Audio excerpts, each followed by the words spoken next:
Before we get into the video, we want to talk about a quick word from our sponsor here, BET Online, the fastest and easiest way to bet on all your sports.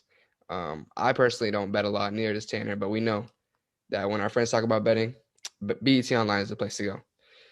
They're simply the best. So head to the website, betonline.ag. We'll pop it up on the screen, and the link is in the description. Or use your mobile device to sign up today and receive 50% off welcome bonus on your first deposit. That's betonline.ag. Now, on with the video.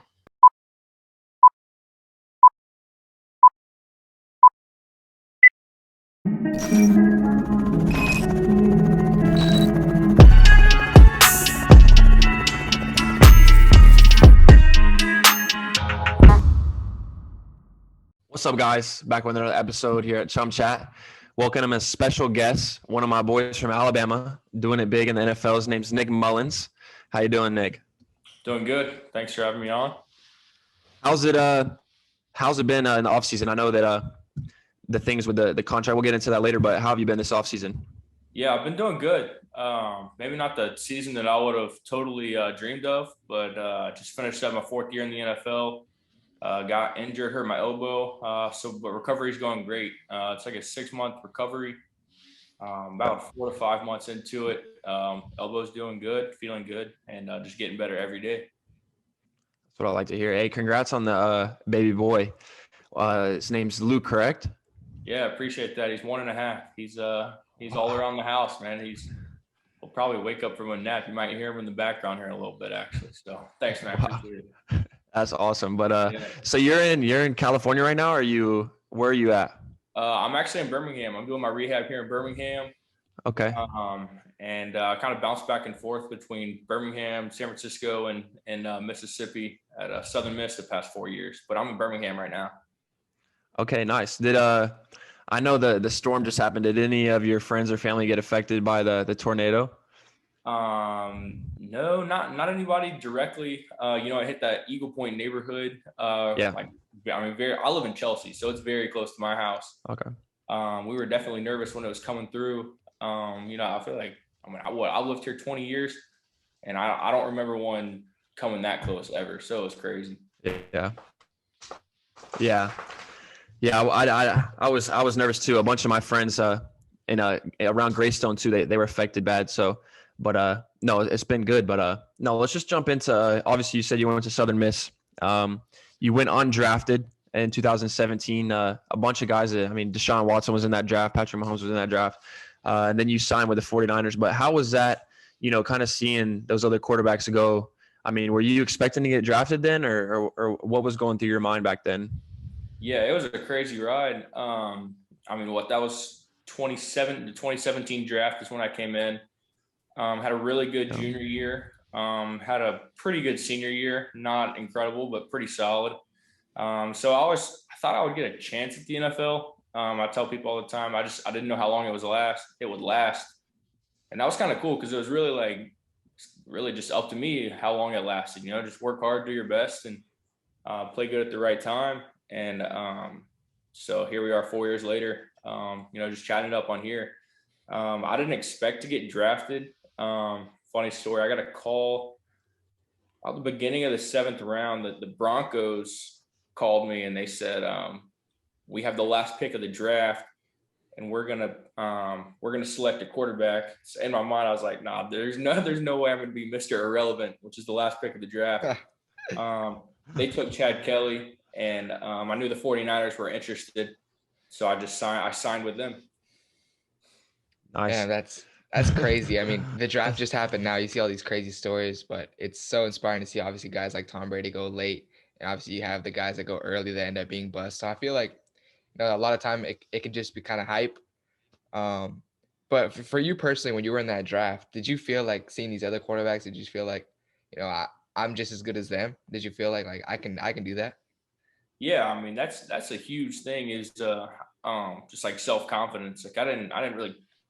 Obviously you want to go first round, but also had realistic expectations. Like I wasn't going in the first round, But yeah, it's fun. It's fun to compete. My junior year of college, went to the Manning Passing Academy. It's the Manning family hosts it, and There's like 30 college quarterbacks that go, and they're counselors for the high schoolers.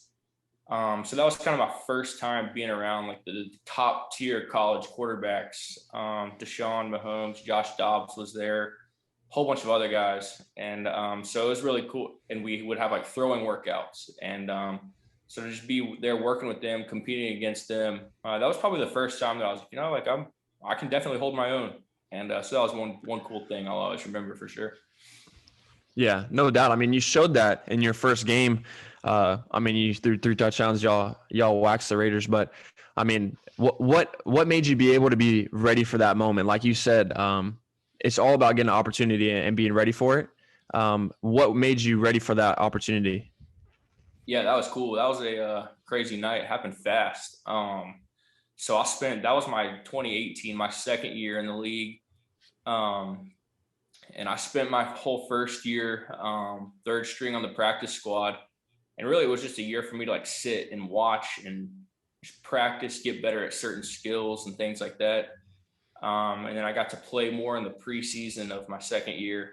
And so just basically it was a year and a half's work of just sitting and watching and working until my time came. And so that's really what I did. I just got as good as I could for a year and a half before I had to show it. And I mean, that game was a perfect storm, I guess you could say. We weren't very good at the time. Tough season, but I, could come in, provide a spark, and we lit it up that night. It was a lot of fun. Were you nervous? Yeah. I was nervous. Yeah. Well, the funny thing is, I knew the first play of the game for probably like 24 hours, basically. The entire day before the game, I knew what the first play was. And the first play was a pass. So I was like, all right, as long as we can just get past this first pass, then I'll be good to go. And so completed the first pass for about 11 or 12 yards. And then once we were out there, it just felt like another football game. And that's the coolest part is, it just feels like you're playing football again. And so, yeah, I was nervous, but once you get playing, you try not to think too much. Was your family there? Yeah, they were. Yeah. My wife, my dad. Yeah, I mean, pretty much everybody was. And Nice. yeah, they got to all experience it. Actually, I had some high school buddies there. Oh, really? Yeah. So it was really cool. I try to stay pretty close with my high school buddies. How special of a moment is that? Like, does it add more pressure, do you think, or does it take off a little bit of the pressure knowing that you got loved ones in the stands? Yeah, no, I mean, your family loves you no matter what you do. Your success on the field doesn't define your family relationships, and so it's always good to have them supporting me, basically in everything that I do, and supporting my whole family. Yeah, we kind of always talk about that inner circle because like once you go, you get bigger, more people try to creep in, try to get some of your success, try to feed off you. But how important to you is that inner circle of? I mean, you talk about high school buddies that you know for a long time. When you went to the NFL, did you feel that people were hitting you up that you were like, like not friends with for a long time? And then also on the football team, you got loads of guys, way more than a soccer team or, baseball team. How do you pick and choose like which ones you're going to really be close with and stuff? Yeah, well, I guess the coolest part is I didn't get like too much stuff where I had to like, I guess, worry and get stressed by it. It was more support. And so that was one cool thing. Like, when you have some success, you really see how many people, support you. Hey, I mean, just like good game from people that you haven't heard from in years. But at the same time, when you go through tough times, you also see who supports you because you might not hear from as many people. And so, yeah, the inner circle is huge. I got my family, just pretty good, solid, high school, like probably like 8 buddies. You know how Hoover is.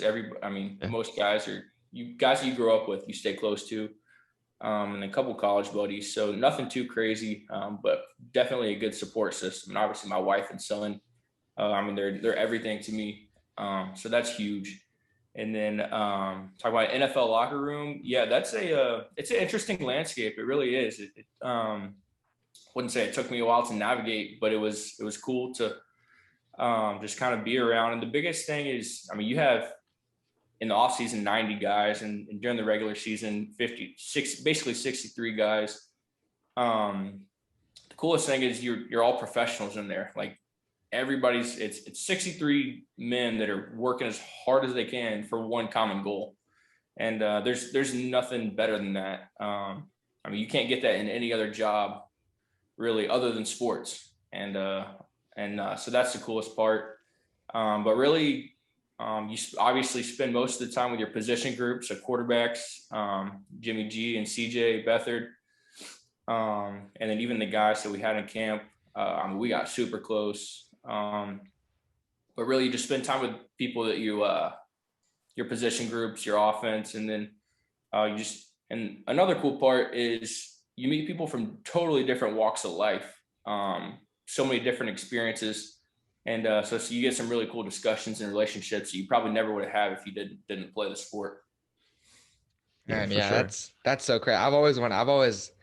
Man, ever since I was a kid, I always loved football. I'm a big fan of the Dallas Cowboys. And so I watched recently the documentary on Amazon of I don't remember what it's called, but I think it's like All or Nothing or something like that, Dallas Cowboys. And so I got a little bit of a look into it. And I know you went to like a smaller school, so maybe not as much media coverage in that in college. But was it tough getting used to like the amount of media coverage you get now compared to the NFL with the big boys? Was it kind of like shocking, or it was like whatever? I mean, I've always kind of enjoyed doing interviews as far as just talking to people and hearing what different people have to say and stuff like that. But you really just take it one step at a time.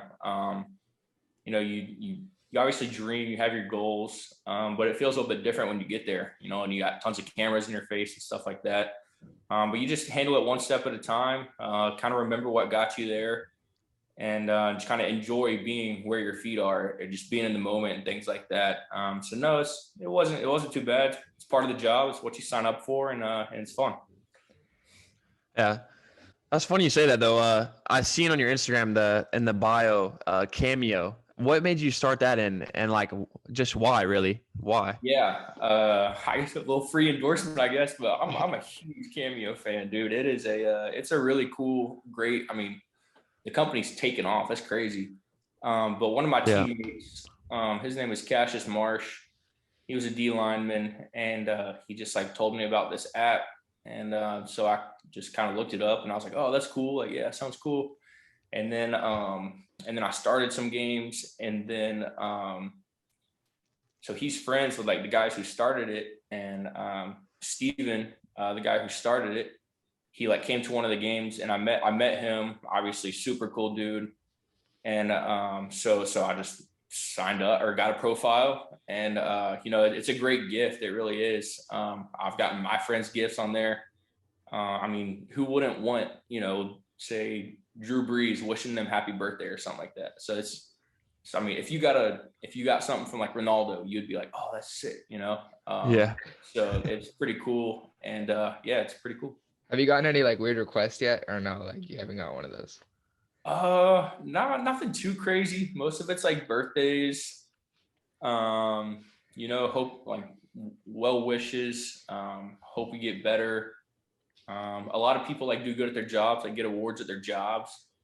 But nothing too crazy, no. Thankfully. Yeah. I might have to. ChumChat might have to start one. You know what I'm saying? But hey, that's down the road. Talking about crazy. Have you obviously a big story about rookies in the NFL is those rookie dinners? Did you ever have to take part in that? Did you have to pay your rookie dinner? You know, I never did. I got pretty lucky. I really did. We got through it. Even like just yeah. So I came in 2017. It was Coach Shanahan's first year. I guess you could say just like a lot of turnover, a new mix of guys. Everybody was trying to feel each other out. I know some other positions did. I know the wide receivers always treated the rookies nicely with the check, I guess you could say. But no, we never did. Thankfully, I was really glad about that. I mean, and at that point, I didn't have any money, so if I had to pay $5,000 for a meal, I would have been screwed. Was there any like rookie hazing like on the field though? Like you had to pick up the equipment, you know, get the big boy some water or something? Yeah. The older quarterback when I first got there was Brian Hoyer, and I definitely had to carry some pads for him. And I think the O linemen have it the worst.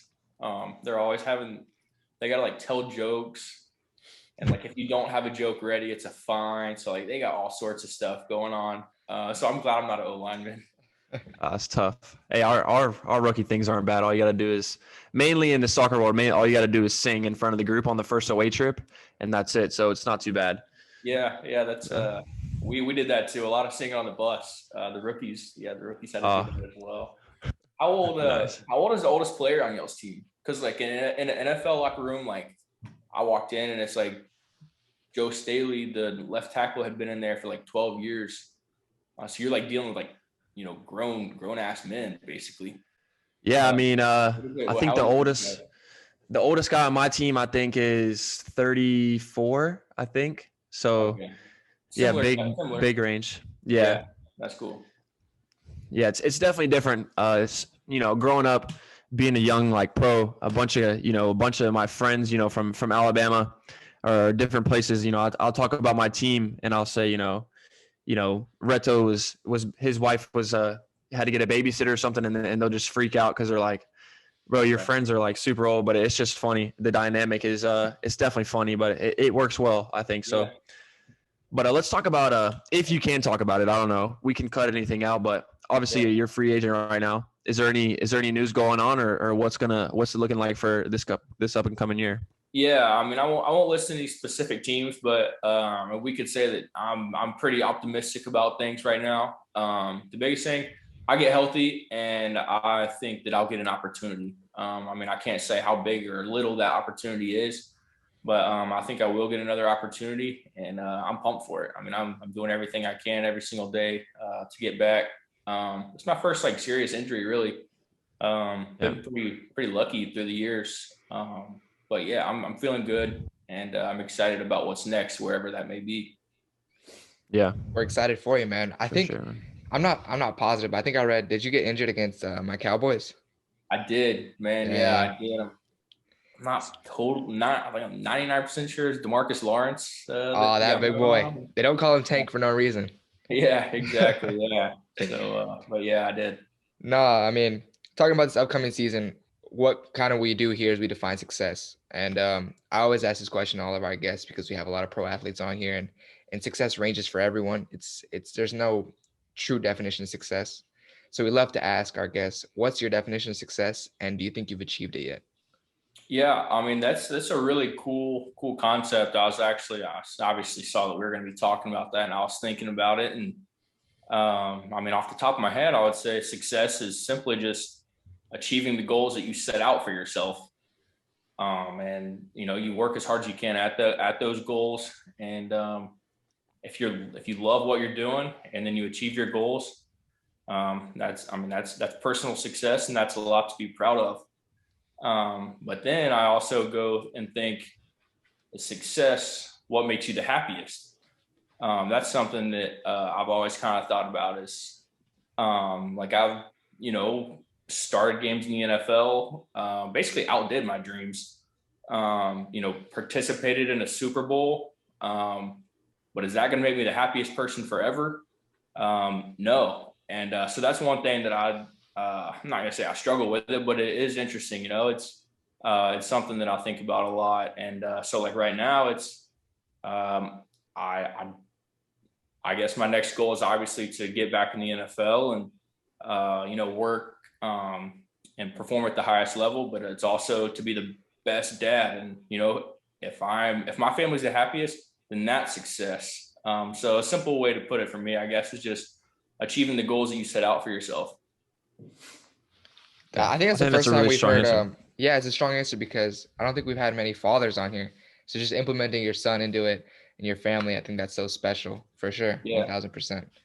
Yeah, happiness is something that's so underrated, and I think it's been talked about more. Like you have guys like Kevin Love and guys talking about like mental health and stuff now in sports. I think a lot of times people can forget that we're just normal people as well, even though we're athletes. So I think it's super important. Yeah, I totally agree with that. Yeah, so for the audience and Johan, I guess y'all don't know how me and Nick kind of met. We met at I seen Nick at Berry Middle School. He used to come and talk at the FCA with Coach Witt. He used to come and talk and give his advice and his experiences. But when we truly when I truly remember looking up to him and and kind of wanted to follow in his footpath was at a Discovery Weekend in Birmingham, Alabama. I don't know if Nick remembers a bunch of it, but it was a blast for me. It was super fun, but obviously Faith stepped in and helped me with following Nick and his career, and he was a guy I really looked up to back then and still do. But how much would you say Faith kind of takes part into your career and your life? Yeah, it's huge. I mean, I think over the years, I think it's kind of what shaped me, just the things that you believe in, the strong faith that you have. It really has kind of molded me into the person that I am today.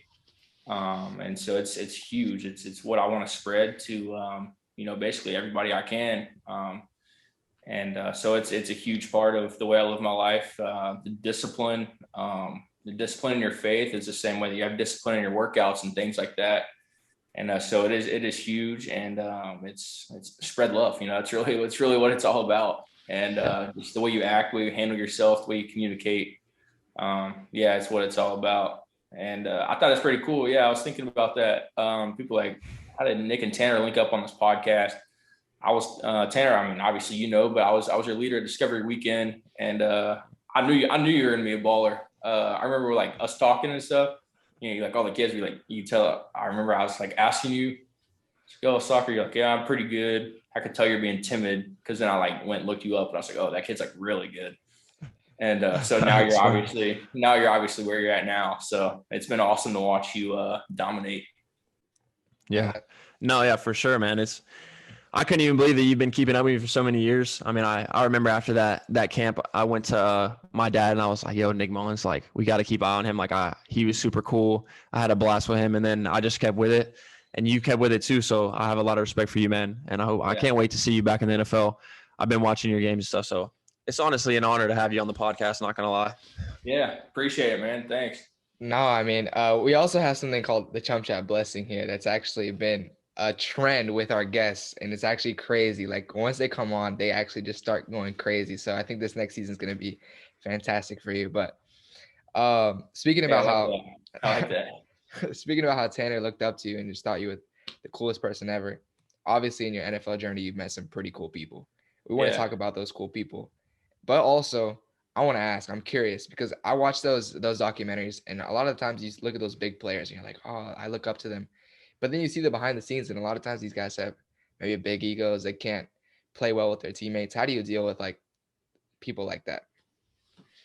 Man, I mean, that's the coolest part about being on the 49ers the past 4 years. I really can't say that we've had too many like big ego guys. I mean, people literally ask me like, "Hey, who's the biggest punk on the team?" And like, I really have not been able to name one because the 49ers have just brought in so many good people. But I think the biggest thing is, I mean, I haven't dealt with too many, but just be yourself, and I feel like everything will work out. In the NFL, I feel like if you're a punk and you're a selfish teammate, you won't be there very long necessarily. So that's kind of my experience with those type players, and obviously nobody likes a bad teammate. And so that's kind of what I've experienced through that. Yeah. Do you feel like, hold on a second, let me follow up real quick. Do you feel like it's your job as a quarterback though, to like maybe put those players in line as the leader of the team? Oh yeah. I mean, there's definitely an accountability aspect as far as, keep guys disciplined, when to be serious, when not to be serious. But a lot of that comes natural, talking like leadership and things like that. I mean, there's different ways to go about it. I mean, I've always thought, you got to know the guy to lead the guy. But then in the NFL, you get there 1 week and you're playing the same week. So that's when you got to just go do your job. You'll make plays and you'll gain respect. That's one cool thing about the NFL locker room is, you got to earn your respect. You're not granted anything. So you just earn your respect by the way you work and the plays that you make in practice and in the games. And then over time you earn your respect. So that is one thing that I've learned, experienced, and noticed. Yeah, I feel that 100% because it was kind of the same thing with the beginning of my career. I came into the team and I was starting the first game, and I had to earn people's respect in practice, but we only practiced for a few weeks before. But you talk about college and NFL, which atmosphere did you enjoy better, college or the NFL? I would say the NFL, just because it really feels like every week is the biggest game of your life. I mean, I know people say all the time, like, you want to treat every game like that, but in the NFL, I mean, that really is the approach. Every game matters so much. Because that's how you obviously get into the playoffs. The best records get into the playoffs. So it's just so intense, so much hard work. And as an athlete, that's what I love. I mean, you can't ask for anything more than that. So I would say the NFL. But the college atmospheres are sweet. I mean, there's nothing like college football though. Just like the bonds that you have with, you come in as a freshman, stay in the dorms with the same guys, go through 4 years. And then the stadiums and stuff. Like, I know like Nebraska and LSU are my two favorite places to play. So there's good parts about both. But I definitely love the NFL. That's what I like to hear. What is a day in the life of an in season, like say it's a Monday or Tuesday, whatever? What does a day in the life of Nick Mullens look like? Yeah. People ask me that a lot, like, do you guys still have, like, when you're doing football, how long your hours and things like that? You're working. A job is 40 hours a week. You're working more than 40 hours a week. I can tell you that. So I guess Wednesday is, if you want to run through the full schedule, like Wednesday is like our work day, or I guess, Sunday you play. Monday you work out and watch film. Tuesday you're off, but it's body recovery. So they have every body recovery resource you can imagine. But Wednesday and Thursday are the real work days. As far as game plan goes, breakfast is 6:30. Kind of stretch before meetings from 7:45 to 11. You got your walkthrough from 11 to 12. Lunch, then practice, and then film after, and then recovery, and then dinner. So you get out of there about 6 o'clock. So it's about 12-hour day. How do you stay locked in during those That's 4 hour crazy. meetings? How do you stay locked in? Yeah. You gotta love it, first of all. If you don't love it, then you're you're gonna be doing something that's not, so you gotta love that part about it. How do you stay locked in? Some cold brew. In the mornings, some of the meetings aren't, run game meeting. Like, all right, well, let's sit through this run game meeting. It's cool, but you just focus, you know what you have to know. You try to know more than you need to know. Preparation is huge. Preparation is major in playing the quarterback position. So you really just try to learn as much as you can during the week. So when you get to Sunday, we call it having a clear mind. What you studied all through the week just naturally takes over on Sunday. Yeah. Is those hours are for all the players, or is it like quarterbacks have to do a little bit more film, a little bit more studying, or is it like the same for everybody? Yeah, well, those hours are pretty similar as far as like the structure of the day goes. But as far as like watching film on your own, the extra part is up to you. Every player kind of knows how much they need, how much preparation they need to feel really good, things like that. But I'll say, one of the things I learned, everybody is smart. Like, people, like, even people might not get credit for being smart players and stuff like that. But guys that you might not think are smart, like, they're football smart. They know what's going on out there. They're not just, athletes running around. And so it's been really cool to see. Nice. Yeah, just talking about I have two more questions. I have a random one and kind of one that has to do with the NFL. So I'm a big fan of, I watch GQ Sports a lot, and they actually recently came up with like this thing, like how you spent your first million. Perhaps you haven't spent a million or even close to that, but is there something big that you spend your money on, or have you just kind of like kept it low key? Oh man. Well, no, like, my wife is still asking to buy a Louis Vuitton purse, and I'm like, I'm not spending $1,000 on a purse. I bought a truck. I needed a new car, and my wife tells me that it's important to have a truck in the family, and so I got a pretty cool truck. I guess that was kind of, and then obviously, we bought a house this past year, obviously to raise our family in. But nothing too crazy. Okay. With the blowing up of stocks and stuff, have you found yourself in investing in some stocks here and there or no? I got some trusted professionals that do it a little bit more than I do. But I've kind of messed around with crypto a little bit. It's been pretty Hey, cool. okay. Just like reading about it, you're interested in things, and obviously making money's cool. So I've been kind of reading up on that a little bit lately just to see what's going on. Obviously, like Dogecoin stuff is going crazy, but I don't have any of that. But no, that stuff is pretty interesting. Yeah, that's crazy. Cool to hear. That's cool to hear. And I have just a random question that I thought of when we were talking about the people. And you mentioned Jimmy G. I've always wondered, everyone says he's like a pretty boy. I was wondering, is he pretty vain? Is he checking himself out in the mirror? Is he spending a bunch of time on his hair? How is that? No, I wouldn't say pretty boy. I mean, Jimmy, like he was a linebacker growing up, so like he's tough, I guess you would say. Like he'll knock you out. Okay. But I mean, yeah, definitely he's got some swag to him. Pretty smooth dude, and super cool dude too. Great teammate. I mean, everything you would probably want, in a franchise quarterback. Awesome. Nice. Awesome. Yeah, he's real cool. You golf any, Nick, or no? Yeah, I mean, with my elbow, I can't, which sucks. Because I was looking forward to playing some. But yeah, I play a decent bit. I'm not great. I'm in like the 90s. I think I could get in the 80s. But I do enjoy it. Yeah. All right. So when you get healthy and we link up, let's go play some golf. Yeah. That sounds good. You guys pretty good? Not me. I'm decent. I shoot similar to you, 90s. I could definitely shoot in the 80s if I put some work in, but that's not the focus right now. But yeah, we should definitely play. That would be fun. Hey, I'm down. Any just hit me up. Yeah, I got you. Well, that was it. John, you got any more questions or no? I mean, I don't know. It's easier when we ask kind of some of our friends, but do you have anyone that you would like to see that personally that we should go after and try to get on the podcast? Oh, shoot, man.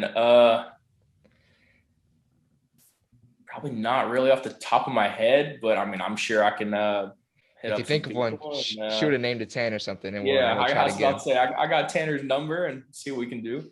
All right. Yeah. Sounds good. Nice. Yeah. All right, man. Well, we appreciate having you on, Nick, taking the time, coming on, sharing those thoughts. I know a lot of the fans are going to really enjoy that. And if y'all want to get more from Nick, check out his Cameo. It's linked in his bio. He's going to, send any message he wants to you. You just got to request it. Thanks for coming on, Nick. It's been a pleasure. And like y'all know, go find your success.